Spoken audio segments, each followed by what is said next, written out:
Stanford University.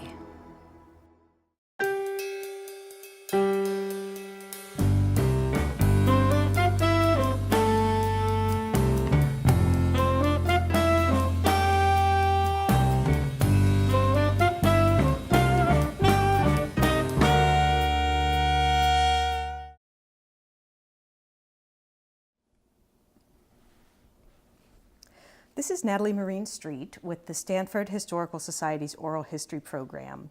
Today is September 2nd, 2016, and I'm here with Jean Chu, an emerita staff member who has held several important management positions at Stanford, including serving as the Dean of Undergraduate Admissions from 1984 to 1991. We're conducting this interview as a part of the Stanford Athletics Oral History Project. Jean, I'd like to begin by asking you a little bit about your own days as a student athlete at Oxford. Could you tell me about that? Yes, it was one of the highlights of my time at Oxford. Of course, I didn't start sports at Oxford. I was always involved in sports from high school on. I played basketball, in England called netball, field hockey, and tennis. And when I went to Oxford, I was on the Oxford basketball team. In fact, it's funny, it was the one time I remember weeping. We used to have an annual match against Cambridge, and it was played at Cambridge, and we lost. And I wept in the women's bathroom. Was it very common for women to play sports in those days? Well, as I mentioned previously, I was in an all-girls high school, so if you wanted to field a sports team, the only people to be on it were women. And I loved sports. I just absolutely loved sports. So, what did you love about it? Being outdoors, running around, and I liked the team spirit. In fact, interestingly enough, all of those likes have helped me through my professional career, because everything I've been involved in requires a lot of energy, and in management positions you certainly need to have a team spirit. So it's interesting how one played into the other. Right. What position did you play in netball? In England it's called attack, one of the ones who shoots. Okay, very good. And at Oxford, was it very competitive to get on the team? No, no, not very. We had a good team, but most women were not there for sports. They were there for athletics. Was much more important for women, for men. You know, the annual Oxford-Cambridge boat race has been going on for hundreds of years, played out annually on the River Thames. So rowing was a big sport for men, and that was very competitive. Was that the most popular sport at Oxford? For men, you think? Yes. Well, it was certainly the best known, I think, sport because of the Oxford-Cambridge boat race. But they didn't have anything like American football at that time? No. Soccer, tennis, maybe, yes. Right. And golf, maybe. And do you recall, was there an organized sort of federation, or was it more just, you know, club type sports in terms of what women were playing? Actually, that's a good question. I don't know how the men were organized. The women were much easier because there were in my day, in the late 50s, early 60s, there were 5 women's colleges, and anybody who played any sport. My best friend played on the field hockey team, and in fact this is a funny story. One day they had a match and they lost their right back, and she said, you need to come and play. So they got me a hockey stick, and I went out and I disgraced myself by scoring for the other team. But it was fun. Oh, that is funny. Well, what did they expect, right? What did they expect? Right, I was called in as a substitute. Right. One more question about college sports then. Around that same time in the United States, oftentimes women that played athletics were sort of looked at as, not very feminine. Yes. Or were suspect in other gendered ways. And I was wondering if there was any kind of stigma at all attached to being athletic. Yes, in fact, I remember being at a party. There was quite an active social life at Oxford, and work hard, play hard.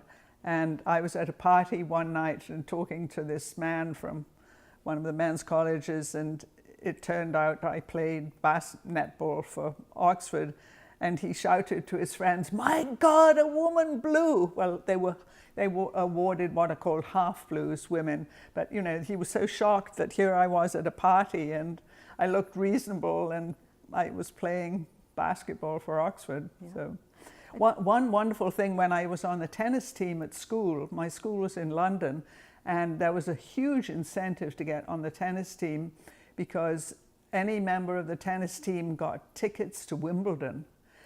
So that was the positive side. The downside was you had to wear school uniform. So I remember 6 of us would troop into Wimbledon and hastily take off our school hats and blazers and try and look normal. Try to blend into the crowd. Try to blend into the crowd. Now explain to me quickly, what is a blue? Any man who played for the university team in whatever sport, was awarded what's called a blue. And talk about sexual discrimination, the women were awarded half blues, as if to say it didn't quite match up to the men. So I was a half blue. Was it like what we would call in the United States a letter? A letter, yes. Okay, yeah, and we called it blue, B-L-U-E. B-L-U-E, that's Oxford's colour is dark blue. But the women got half letters. And was there an emblem or something, that like a physical thing, or was it just an honor? I don't remember. I don't remember. It was enough for me to play for the team. I should have objected to the men's being better, higher level than the women's, but I had other things to do. Right, very interesting. Okay, so now we'll jump forward a bunch of years, and you're at Stanford, and you worked in a lot of different positions in the administration, and we're going to talk mostly about your time as Director of Admissions, but I was wondering, during your time as assistant to President Lyman, did you have any interaction with the athletics department or at all?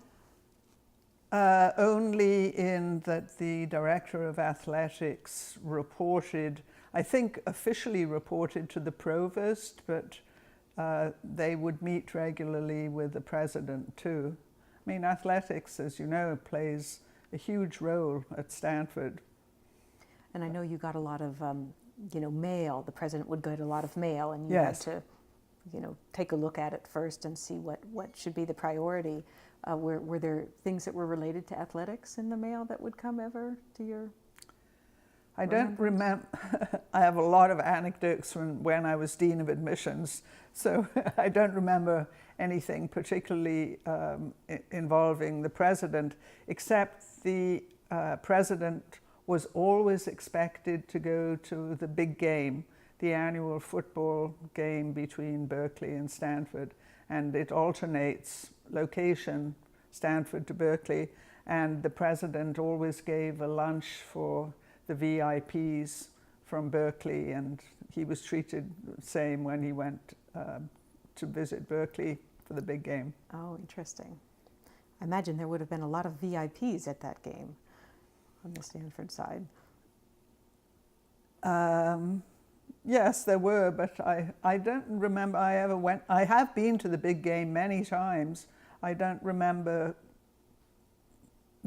identifying VIPs, but I'm sure they were there. Right, interesting.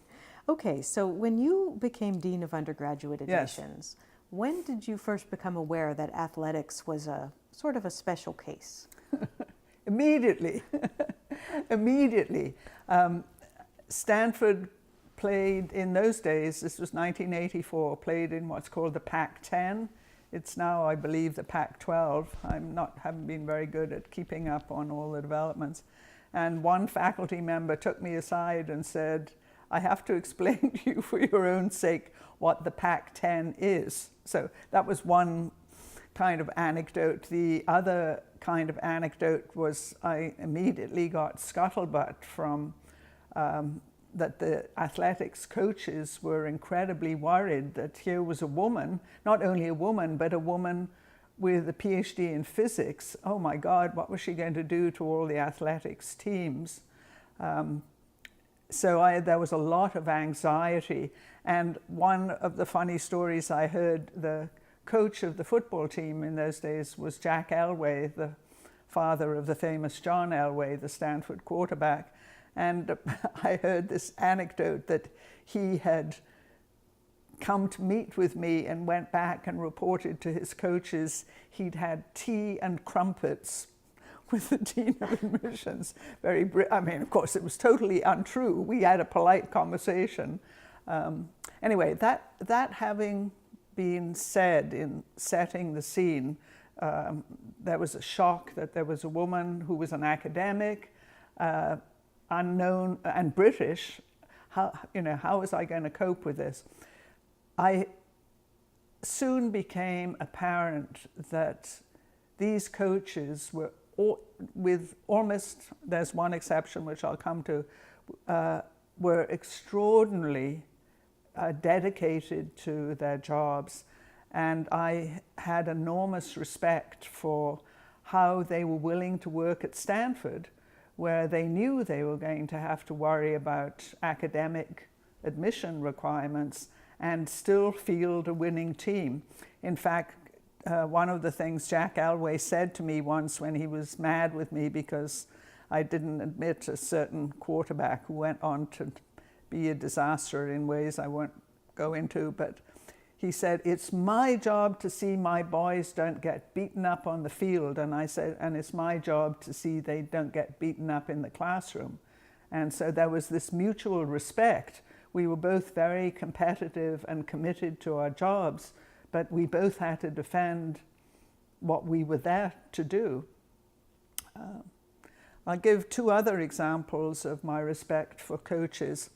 One day I got a call from somebody saying a tennis player in their school, a male tennis player, was a wonderful kid, and Stanford the athletics coaches should be taking a look at him. Anyway, so I got his name. I called Dick Gould, the men's tennis coach, and said, "Dick, I just need to pass on to this name." Without missing a beat, Dick said, "He's not ranked in the top 100. I was stunned. I mean, that's how well he knew his potential recruits, that he knew just by the name he was not ranked in the top 100.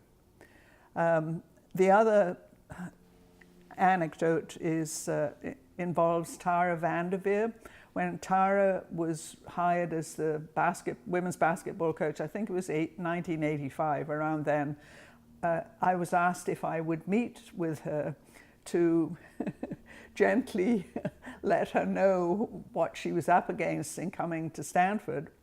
And so I said, "Tara, if you were offered the job at Stanford," the women's team at that point was like the bottom of the Pac-10.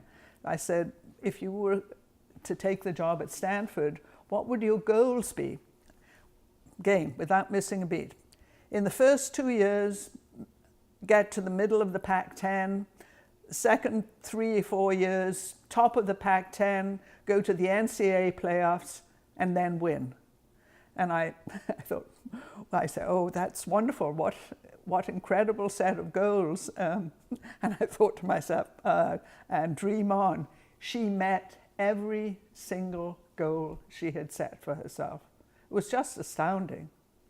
The men's golf coach, Wally Goodwin, had identified Tiger Woods. He was admitted just after I left admissions, but he had identified Tiger Woods when he was a 7th grader. That's how hard these guys and women work at their jobs. It was quite something to watch. Why do you think coaches like that went to take the extra challenge of working at Stanford? Well, if you're an athlete which is what all of these were. I mean, Dick played tennis for Stanford. I don't know where Wally Goodwin played golf, but Tara played basketball too. You have this incredible competitive spirit, and along with the competitive spirit goes aiming to be the best. And Dick Lyman once said to me, this was before I was Dean of Admissions, there are only a couple of institutions in the United States that can pull off what Stanford is attempting to do: first-rate academics and first-rate athletics. And the other institution, I think in those days, in the 70s, 80s, was Duke. So Duke and Stanford, and there are a small set of students who are so good that they can play on the Stanford teams and meet the academic requirements. Right. Okay, so there's some trepidation about you in this role from the athletics boosters. How did the process work when you came to the office of interfacing with athletics? Well, I identified a liaison in my office. It was John Bonnell at that point, who was the primary liaison with athletics, so that when the coaches had a problem, they alerted John. So that was step number one. Step number two, we met, all my staff and the coaches met as a group every fall, and we helped them understand what it was like from our point of view, to give them some context, so that they didn't go out on a limb and recruit people that were not going to be even close to those academic requirements. I remember the first year, since I had no context at all. Let me take the football team. I say the football team because football recruits have to sign letters of intent before the end of the deadline for admission for the overall applicant pool. So that meant I had to read all the football recruit applications well in advance. And I was flying blind. So I thought, how am I going to do this? Well, John was incredibly helpful because he'd been there for 10 years or more before that, and so he had the context. So I looked at the academic profiles of all previous years' admits and saw whether they graduated. Oh. And in some cases, their talent was extraordinary both on and off the field. In other cases, an incredibly talented athlete did not have academic credentials that was what you could argue was competitive with the overall pool. But what they brought to their academic work was the discipline and hard work that they were willing to put on in their athletic training. And it's amazing how far you can go with hard work and discipline in the classroom when you're used to it off the field. Also, they were incredibly good at organizing their time. To play a sport at Stanford requires hours of training per day. And so they had to be disciplined in everything they did. The graduation rate of Stanford athletes is almost indistinguishable from the graduation rate of the non-athletes. It's quite an achievement that they can pull it off. Right. So John is working with as a liaison then, yes, to the athletics process. Yes. And the first year you're using some prior statistics to guide you. Yes. Tell me more about how that process unfolded. Well, there was a constant tension between what the coaches wanted and what I was willing to say yes to. I mean, ultimately, the call was mine. And I'll give you an incredible case that it was 1980, I think it was 85. It was very soon after I was in admissions.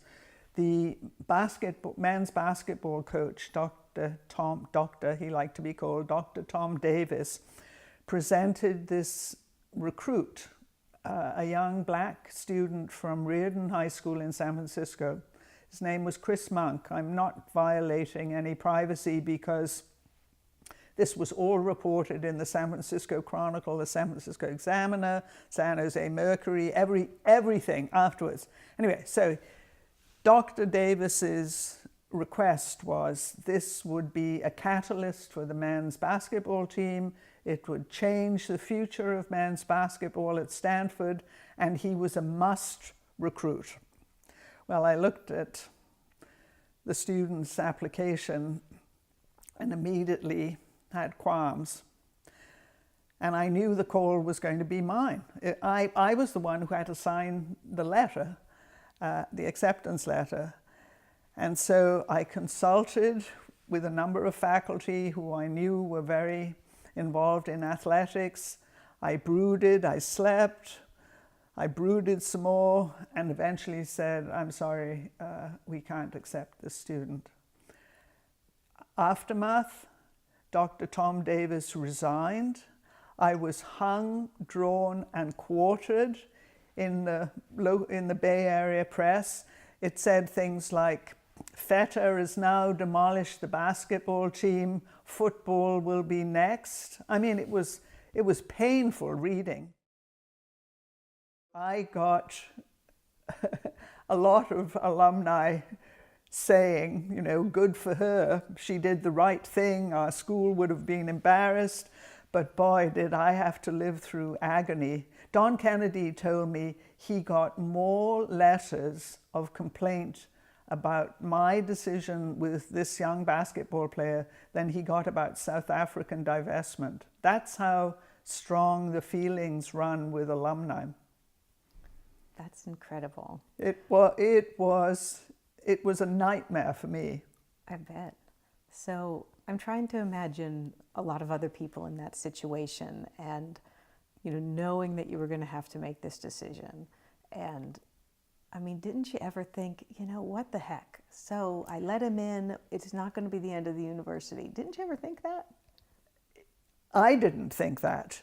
Interestingly enough, the Stanford Daily had an editorial which said, good for Fetter. I was very pleased. They supported me, and they said exactly that. You know, what would she have lost to have admitted him? It would have pleased the basketball coach. He would have maybe brought some talent to the team, but the integrity of the process would have been diminished. Anyway, it was quite a lesson. Yeah. It was quite a lesson.